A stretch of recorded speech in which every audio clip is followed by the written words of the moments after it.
prévu de vous faire une blague. En plus, je vous promets qu'elle était drôle. Mais avec toute l'émotion que j'ai reçue de par les talks de mes prédécesseurs, j'arrive plus à la faire. En plus de ça, je me suis rendu compte que l'équipe de TEDx ne m'aimait pas beaucoup, parce que pour me faire passer après ces personnes, je pense qu'il faut pas avoir envie de voir ma réussite. Je ne sais pas pour vous, mais moi j'ai toujours aimé aller vers les autres, savoir ce qu'ils font, connaître leur histoire. Je trouve beaucoup d'inspiration dans l'histoire des autres, un peu comme dans les livres. En plus de ça, j'ai toujours été très curieux et sociable. Tout petit déjà, je passais mon temps à poser des questions à mes parents, mes oncles, mes tantes, dès que j'en avais l'occasion. À ça s'ajoute le fait que j'adore voyager. Les premiers voyages pour moi, c'était au village en famille. Mes deux parents sont issus d'un petit village à l'est du Burkina, à 500 km de Ouaga, et il fallait partir très tôt le matin si on voulait espérer arriver avant la nuit, vu l'état de la route et surtout de tous les arrêts qu'on avait à faire. Ces 20 dernières années, j'ai eu la chance d'habiter sur 3 continents différents et de visiter une trentaine de pays. Ce soir, si vous le permettez, j'aimerais partager avec vous ce que ces voyages m'ont apporté et surtout à quel point ils m'ont rapproché de chez moi. Bonsoir à tous. Nizabre, good evening, Njouara. Je m'appelle Jouari, j'ai 32 ans et je suis fièrement burkinabé.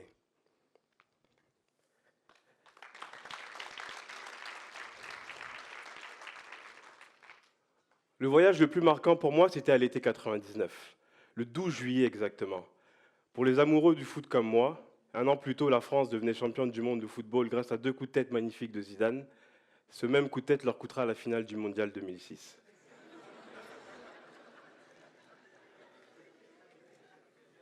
Ce voyage était marquant car en fait c'était un déménagement pour ma famille et moi. Il s'agissait de quitter notre Burkina bien-aimé pour la France car un avenir meilleur nous y était promis. Une des premières choses qui m'a choqué en arrivant dès l'aéroport, c'était les distributeurs automatiques de boissons. Je ne comprenais pas pourquoi on laissait des boissons en libre service, parce que pour moi, les plus gourmands allaient tout boire. Bon, il faut noter qu'à l'époque, j'étais très gourmand et que j'ai passé mon temps à boire le temps que nos bagages arrivent. Mais ma plus grande surprise, c'était mon quartier. Lorsque vous avez 12 ans, que vous quittez le Burkina pour la France, vous vous attendez à voir des blancs partout et des noirs nulle part. Dans mon quartier, il y en avait 2, des blancs. Non seulement il y en avait 2, mais en plus de ça, ils ont très vite déménagé et au fil des années, nous sommes retrouvés entre Français d'origine et immigrés. Mes voisins étaient donc Algériens, Congolais, Marocains, Ivoiriens, Turcs et j'en passe. Avec du recul, c'était génial d'avoir cette diversité de personnes autour de moi, car sans même le savoir, j'avais commencé à voyager à travers les interactions que je pouvais avoir avec ces personnes. En plus de cela, il y avait une grande solidarité entre nous malgré nos différences, un peu comme au Burkina. Néanmoins, ça restait un choc culturel et émotionnel pour moi, car beaucoup de choses étaient différentes. Le fait d'être resté aussi loin de mes racines, aussi longtemps, avait changé beaucoup de choses en moi. Par exemple, lorsque j'étais au Burkina, j'aimais beaucoup l'école. Une fois en France, je préférais traîner dehors avec mes potes plutôt qu'aller en cours. Naturellement, j'ai échoué au bac. Je n'ai pas échoué une fois, mais 2 fois. Aujourd'hui, je peux vous en parler ouvertement, mais pendant plusieurs années, j'avais honte de moi. Non seulement j'avais honte de moi, mais j'avais surtout honte vis-à-vis de mes parents pour qui l'école représentait tout. J'avais été celui qui avait la chance d'aller en France pour faire ses études et j'étais juste en train de tout gâcher. En plus de ça, à la suite de mes 2 échecs, j'ai décidé d'arrêter l'école sans que personne ne le sache. Je sortais tous les matins, prétextant d'aller en cours, alors qu'en fait j'allais travailler dans un centre commercial à côté de la maison. Maman, quand tu verras cette vidéo, pardonne-moi s'il te plaît. Par la force des choses, je me suis repris et j'ai fini par avoir mon bac.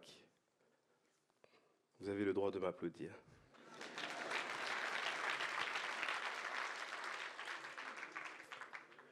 Je vous remercie. Il y a un peu moins de 10 ans, alors que je venais d'obtenir mon premier diplôme d'études supérieures, je me suis mis à la recherche d'un stage.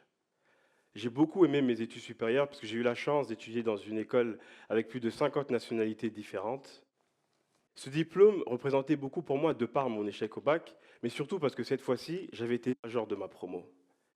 J'étais intimement convaincu que cet atout allait m'ouvrir les portes du monde professionnel.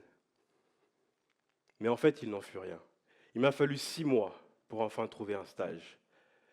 Ces 6 mois m'ont paru être une éternité et ont représenté une vraie torture pour moi. Surtout que mes potes de promo, eux, avaient tous trouvé des stages au bout d'un mois. Je me remettais en question, j'ai essayé de me retourner vers certaines personnes, mais le résultat était le même. Plus tard, je compris que ce n'était pas forcément moi le problème. Le problème, c'est que je ne connaissais personne. Personne qui ne puisse me guider dans mes recherches. Personne qui ne puisse m'assister dans la rédaction de mon CV. Personne qui ne puisse m'orienter. Personne, en fait, qui ne puisse m'offrir une opportunité professionnelle. Laissez-moi vous raconter une histoire. L'entreprise dans laquelle j'ai finalement effectué mon stage était l'une des 3 plus grandes banques françaises d'investissement. Nos quartiers étaient situés dans le quartier d'affaires de nos bureaux, étaient situés dans le quartier d'affaires de la Défense, dans une tour de plusieurs dizaines d'étages, et nous n'étions pas moins de 10 000 employés. Je m'en souviendrai toujours parce qu'à chaque fois que je sortais du métro, je passais mon temps à observer la ruée de personnes habillées en costard-cravate allant vers les tours, et j'essayais d'imaginer quel était leur métier. C'était impressionnant et surtout inspirant. Dans notre tour, nous avions une grande cafétéria et une énorme cantine. J'adorais la cantine parce qu'on y mangeait souvent des choses qu'on ne mangeait pas à la maison. C'était comme un genre de restaurant pour stagiaires et puis c'était pas cher. Plus sérieusement, la raison pour laquelle j'aimais la cantine, c'était parce que c'était le seul endroit où nous étions tous assis à la même table et surtout parce que j'adorais observer ce qui s'y passait. J'ai été frappé par un phénomène que je ne m'expliquais pas. Dans cette cantine, il y avait une table qui n'a pas arrêté de se remplir au fil de l'année. Au début, ils étaient 3 autour de cette table. 6 mois après, ils étaient 10. Et à la fin de l'année, ils étaient 20. Jusque-là, rien d'anormal, si ce n'est que les 3 du début étaient toujours là à la fin et que les autres avaient rejoint la table un peu au compte-gouttes, un peu comme si c'était passé le mot pour se faire recruter. C'était une table de Sénégalais. La table avait même été rebaptisée Dakar. Ensuite, j'ai compris que ces Sénégalais-là se passaient effectivement le mot pour se faire recruter afin d'avoir des postes au sein de l'entreprise. Il y avait une énorme solidarité professionnelle entre ces personnes. En voyant ça, et en faisant la comparaison avec ma situation, je me suis demandé pourquoi est-ce que nous, Burkinabés, nous ne fonctionnons pas ainsi. Pourquoi est-ce qu'il n'y avait pas une table de Burkinabés? Bon, on aurait peut-être été 2, mais au moins.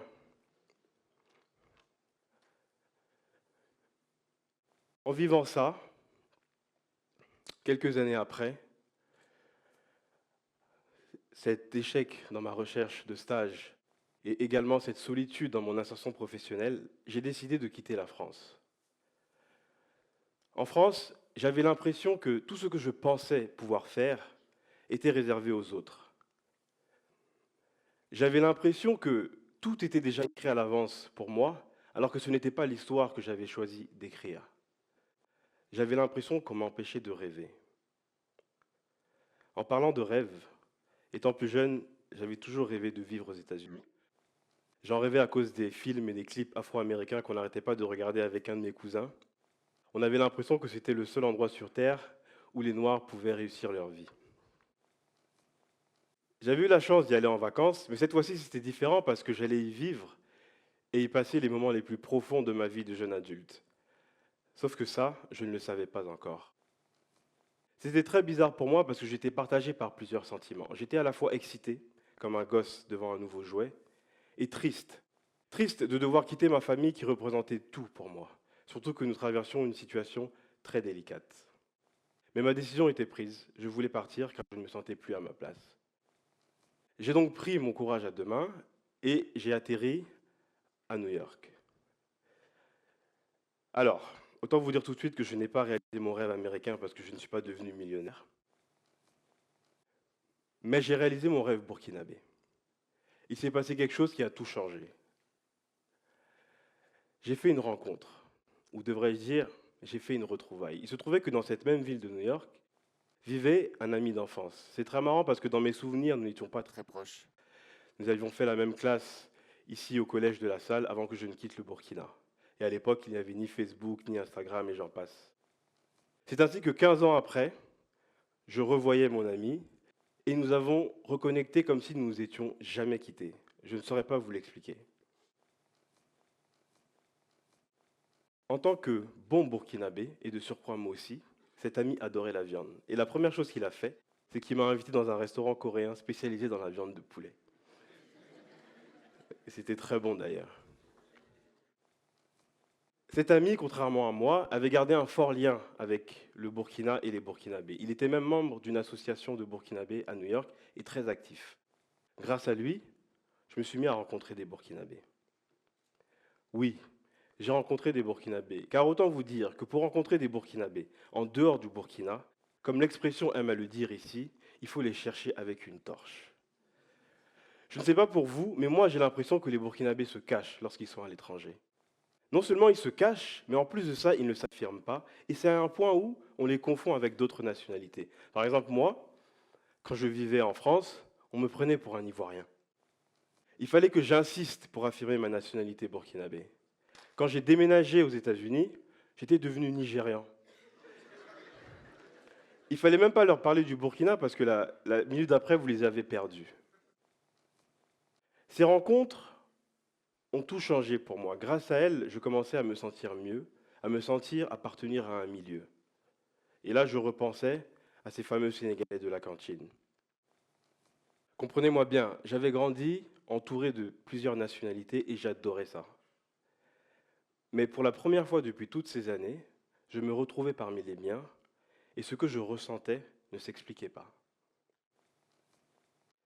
En plus de ça, ce que je ne vous dis pas, ces personnes que je rencontrais étaient des personnes brillantes, à commencer par mon ami lui-même, des étudiants dans de prestigieuses universités, des personnes qui occupaient des postes de cadre et à haute responsabilité dans de très grandes entreprises, des entrepreneurs qui traversaient les États-Unis pour vendre leurs produits et services. En voyant ça, je suis passé par plusieurs états.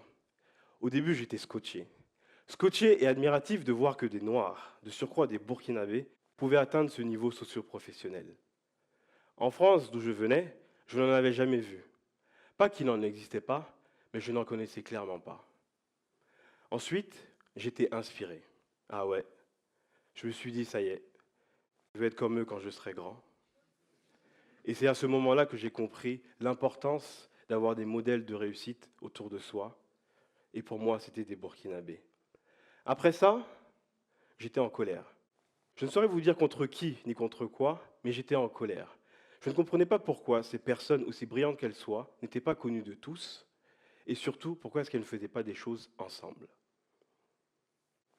À la fin, là j'étais au bord de l'implosion, je me suis demandé, mais où étaient toutes ces personnes lorsque je cherchais mon stage? Non mais sérieusement, vous imaginez? Tout aurait changé pour moi. Aujourd'hui, j'aurais été comme eux, et là j'ai encore beaucoup de chemin à parcourir. Durant ma résidence aux États-Unis, je me suis mis à encore plus voyager, car comme je vous l'ai dit, j'adore les voyages. J'ai eu la chance de visiter le Panama, où la chaleur humaine de ses habitants m'a rappelé celle des Burkinabés. En Chine, la fierté et la force de travail des Chinois m'a rappelé celle de mon ethnie gourmanche. Les enfants qui jouaient dans le township de Soweto, en Afrique du Sud, m'ont rappelé mon enfance, ici même à Ouaga, à la Cité en Troie. J'adore voyager parce qu'à chaque fois, je découvre de nouveaux endroits aussi magnifiques les uns que les autres, mais aussi parce que je fais de nouvelles rencontres et donc de nouvelles inspirations. Je me suis beaucoup inspiré des personnes qui étaient très actives dans leur communauté et surtout très ancrées à leurs racines. Plus je m'évadais à travers ces voyages, plus je ressentais le besoin de me rapprocher de mes racines. Je les pensais tellement fort que la vie m'a offert une opportunité. J'ai eu le choix entre rester aux États-Unis et consolider une situation très confortable, en plus dans la finance, ou alors saisir une opportunité au Burkina Faso. Vous savez, lorsque vous évoluez dans ces pays, que vous en respectez les codes et les règles, ils font tout pour vous garder, peu importe d'où vous venez, surtout aux États-Unis. Il est vrai que j'ai été tenté d'y rester, mais malgré tout ce que ce pays avait à offrir, à la fin du jour, je voulais juste être chez moi. Et depuis que je le suis, je veux être nulle part ailleurs.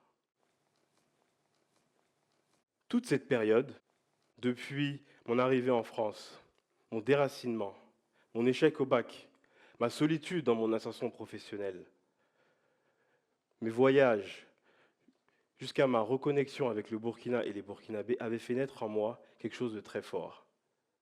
Je m'étais mis à rêver d'un concept qui viendrait remédier à tous mes maux et solutionner toutes ces problématiques que j'avais vécues et identifiées. Cependant, j'étais interpellé par deux choses. La première, c'est que je n'étais pas sûr que ce concept allait avoir un impact au-delà de ma seule personne. Et ensuite, je le voyais tellement grand que je ne pouvais pas le réaliser seul. Je rêvais de pouvoir naviguer dans un monde où à chaque instant, peu importe l'endroit où je me trouve, je puisse me reconnecter avec mes racines. Je rêvais de pouvoir créer des connexions avec les autres en leur offrant des opportunités qui changeraient à jamais leur vie. Je rêvais de pouvoir bénéficier de l'expérience des uns et des autres afin d'orienter et de donner un sens à ma vie. En fait, je rêvais de ne plus être seul, peu importe l'endroit où je me trouve. Ce rêve est devenu réalité grâce à la rencontre de quatre magnifiques personnes avec lesquelles nous sommes partis à l'aventure. Cette aventure avait pour but de réunir un maximum de Burkinabés à travers le monde, leur permettre de se rencontrer, d'échanger des opportunités, de partager leur expérience et ultimement de faire des choses ensemble. Au début, nous étions 5. Aujourd'hui, nous sommes bientôt 2000 à embrasser ce concept et présents sur les 5 continents. Nous avons permis à plus d'un millier de personnes de se rencontrer à travers une quinzaine d'événements que nous avons organisés en Europe, en Afrique et en Amérique du Nord. Nous avons permis à près d'une centaine de personnes de trouver des emplois à travers le monde, notamment en Afrique de l'Ouest et encore plus au Burkina. Une dizaine de sociétés a également vu le jour à travers toutes ces rencontres. Tout cela sans contrepartie, si ce n'est celle de rester ensemble. À travers ces événements, nous avons réalisé le potentiel professionnel des Burkinabés et les opportunités florissantes au Burkina. Nous nous sommes rendus compte que nous n'étions pas seuls à se sentir isolés et que chacun d'entre nous avait besoin de l'autre pour évoluer. Nous étions convaincus qu'à travers des efforts conjugués, nous pouvions participer à un développement collectif. Voilà pourquoi nous avons créé cette organisation à but non lucratif, apolitique et ouverte à tous, qui apporte aujourd'hui des solutions endogènes et innovantes aux problématiques que nous vivons. En faisant appel à nos racines et à la cohésion humaine, nous avons réussi à créer une véritable communauté d'étudiants et de jeunes actifs burkinabés, mais pas que, qui est aujourd'hui connectée les uns aux autres. Ce concept dont je rêvais a donc vu le jour grâce à un travail d'équipe, et j'insiste sur ce point, grâce à un travail d'équipe, et grandit aujourd'hui grâce à des personnes comme vous qui avaient envie de faire les choses ensemble. 20 ans après, je suis donc de retour au Burkina. La reconnexion avec le Burkina et les Burkinabés était comme un appel naturel pour moi, une sorte de redécouverte de qui j'étais. Privilégié, c'est ainsi que je me considère. Privilégié d'avoir eu ce parcours et de pouvoir l'utiliser afin de créer et de réaliser mes rêves. Cette histoire, c'est la mienne, mais vous avez également la vôtre, et peut-être vous poussera-t-elle à vous engager pour votre communauté, et pourquoi pas réaliser vos rêves. Burkinabé ou non, africain ou non, si ce soir vous doutez encore de la puissance de vos racines, J'espère qu'à la fin de cette soirée, ce ne sera plus le cas. J'aime à penser que ce n'est pas forcément l'endroit où l'on se trouve qui détermine notre bien-être et notre bonheur, mais plutôt les personnes avec qui l'on est. Néanmoins, nous restons le produit de notre ADN, et je suis intimement convaincu que l'accomplissement de soi passe par la reconnexion avec nos racines. C'est ce qui nous rendra conscients de ce que nous étions, et je pense que Thomas nous fiers de ce que nous sommes. Merci Audrey d'avoir insisté sur ce point. Et meilleurs pour l'avenir. La puissance des racines m'a fait réaliser qu'en vérité, je n'étais jamais parti de chez moi et je n'avais pas vraiment quitté les miens. Mais sans ces voyages, je ne l'aurais jamais réalisé et je ne serais certainement pas devant vous ce soir. Aux plus jeunes, j'aimerais vous dire de voyager sans retenue car les voyages nous éduquent, mais n'oubliez jamais d'où vous venez. C'est ce qui vous permettra d'accomplir grand, mais surtout d'accomplir juste. J'aimerais vous dire de ne jamais vous laisser diviser, car c'est notre plus grand frein en tant qu'Africains. Seul, vous pourrez démarrer, mais ensemble, vous y arriverez à coup sûr. À tous. Soyons les multiples branches de ce même et unique arbre aux racines profondes. Je vous remercie.